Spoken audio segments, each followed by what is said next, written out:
Two ugly sisters hopped on top of the seats to either side and crawled towards me like huge, nasty lizards. "Perseus Jackson," Miss Dodds said, in an accent that was definitely from somewhere farther south than Georgia, "you have offended the gods. You shall die." "I liked you better as my math teacher," I told her. She growled. Annabeth and Grover moved up behind the Furies cautiously, looking for an opening. I took the ballpoint pen out of my pocket and uncapped it. Riptide elongated into a shimmering double-edged sword. The Furies hesitated. Miss Dodds had felt Riptide's blade before. She obviously didn't like seeing it again. "Submit now," she hissed, "and you will not suffer eternal torments." "Nice try," I told her. "Percy, look out!" Annabeth cried. Miss Dodds lashed her whip around my sword hand while the Furies on either side lunged at me. My hand felt like it was wrapped in molten lead, but I managed not to drop Riptide. I struck the Fury on the left with a tilt, sending her toppling backwards into a seat. I turned and sliced the Fury on the right. As soon as the blade connected with her neck, she screamed and exploded into dust. Annabeth got Miss Dodds into a wrestler's hold and yanked her backwards, while Grover ripped the whip out of her hands.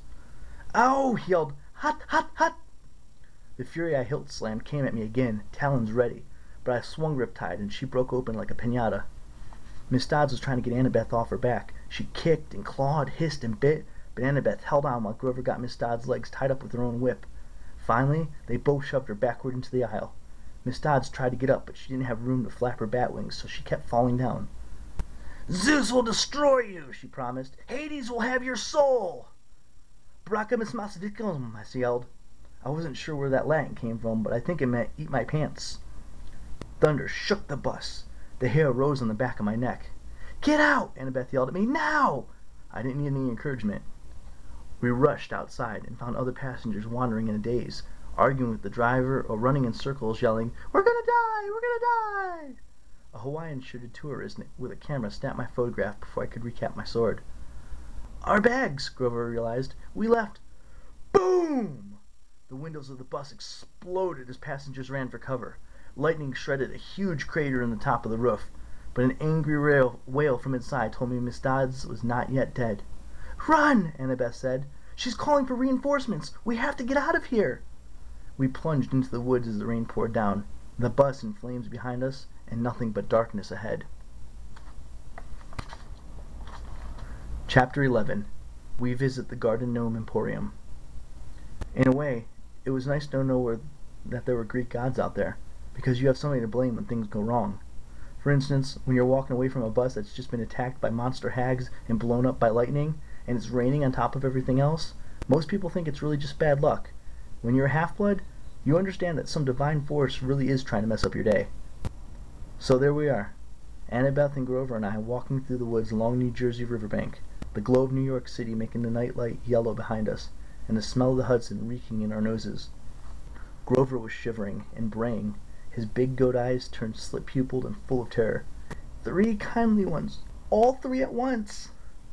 I was pretty much in shock myself. The explosion of the bus window still rang in my ears, but Annabeth kept pulling us along, saying, "Come on, the farther we get, the better." "All our money was back there," I reminded her. "Our food, our clothes, everything." "Well, maybe if you hadn't decided to jump into the fight." "What'd you want me to do, let you get killed?" "You didn't need to protect me, Percy. I would have been fine." "Sliced like a sandwich bread," Grover put in, "but fine." "Shut up, goat boy," Annabeth said. Grover brayed mournfully. "Tin cans. Perfectly good bag of tin cans." We sloshed across muddy ground through nasty twisted trees that smelled like sour laundry. After a few minutes, Annabeth fell next in line to me.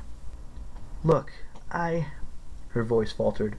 "I appreciate you coming back for us, okay? That was really brave. We're a team, right?" She was silent for a few more steps. "It's just that you died. If you died, aside from the fact that it would really suck for you, it would mean the quest was over. This may be my only chance to see the real world." The thunderstorm had finally let up. The city glow faded behind us, leaving us in almost total darkness. I couldn't see anything of Annabeth except for the glint in her blonde hair. "You've left Camp Half-Blood, but you haven't since you were 7? "No, only on short field trips. My dad, the history professor. Yeah, it didn't work out for me living at home. I mean, Camp Half-Blood is my home." She rushed her words out, as if she were afraid somebody might try and stop her. At camp, you train and train, and that's all cool and everything, but the real world is where the monsters are, and where you learn whether you're as good or not. If I didn't know better, I could have sworn I heard doubt in her voice.